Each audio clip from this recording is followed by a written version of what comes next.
IMC Podcast Corner balik lagi, tapi kali ini agak-agak beda ya karena saya nggak akan ngobrol sama dokter. Terus sama siapa dong?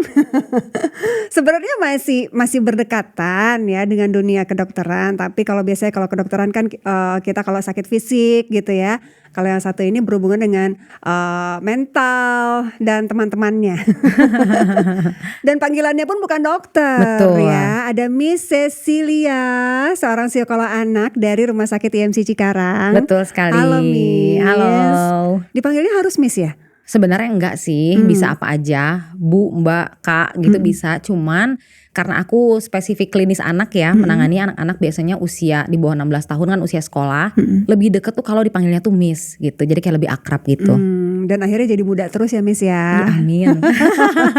Tapi pasti banyak juga dong yang manggil dokter, apalagi kalau yang datang ke rumah sakit. Betul, ya kan? banyak. Tapi selalu aku edukasi lagi sih Bu, kalau psikolog tuh bukan dokter ya. Karena supaya mereka juga kan punya ekspektasi penanganannya tuh nggak seinstan dokter gitu ya. Kalau dokter kan ada pemberian obat nih. Sedangkan kalau psikiater ya namanya betul, ya. kalau psikolog kan enggak. Jadi memang ya harus bertahap dan harus banyak ngobrol dan terbuka sih kalau pemeriksaan dengan psikolog. Oke, berarti pasiennya Miss Cecil ini banyaknya apa nih? Gen Alpha, Gen Z?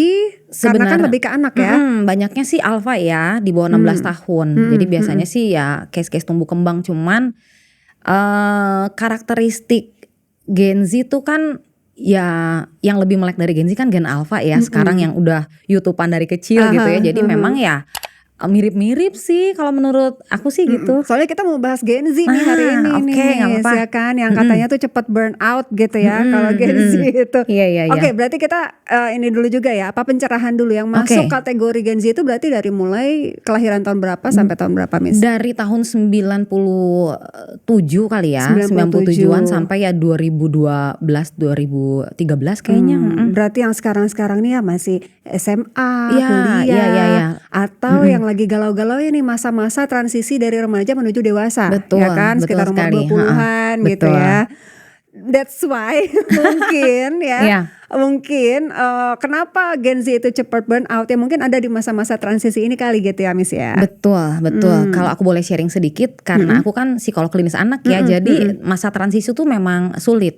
Kenapa? Karena ini juga terjadi di fase anak dari usia sekolah masuk ke fase remaja, masuk pubertas. Itu kan mulai banyak menggalau gitu ya, dan banyak orang tua juga yang datang ke aku nih bilang, aduh anakku tuh gak nurut lagi, suka ngelawan, kadang dia suka self diagnose sendiri gitu, udah punya handphone, ma kayaknya aku gini deh, ma kayaknya aku gitu deh. Jadi memang ya, aduh anak-anak sekarang tuh kan melek sekali dengan informasi gitu. Udah gitu kayaknya mereka ya itu tadi karena self diagnose dan banyak sekali sekarang ini kan kayak di sosial media itu banyak orang yang mengaku bipolar lah, betul. atau apalagi ya NPD misalnya gitu ya.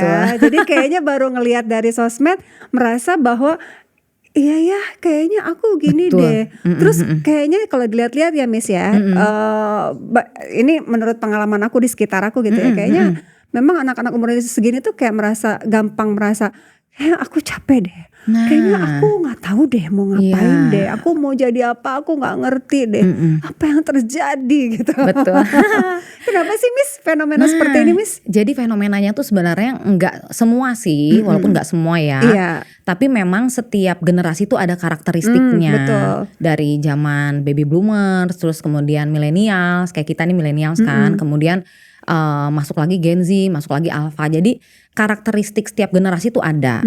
Contohnya deh kita nih millennials nih, kita kan terbiasa dengan mungkin didikan orang tua zaman dulu tuh kan apa dulu militer ya istilahnya ya. VOC lah ya. Jadi kayak kamu les, iya, kamu ini, iya gitu. Dan kayaknya tuh semua kayak kita tuh harus nurut gak sih? Betul. Dan karena kita harus nurut, kita terbiasa nurut. Jadinya setiap orang tua bilang apa tuh ngikut gitu. Kalau anak zaman sekarang tuh dikerasin tuh nggak bisa.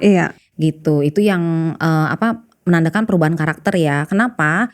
Karena anak-anak di Gen Z ini kan mereka sudah melek internetnya lebih dini dari Iya. kita nih. Kalau kita mungkin Kita mah udah kapan tua ya baru kuliahan tahu kali ya, internet. kuliahan apa MIRC apa gitu ya.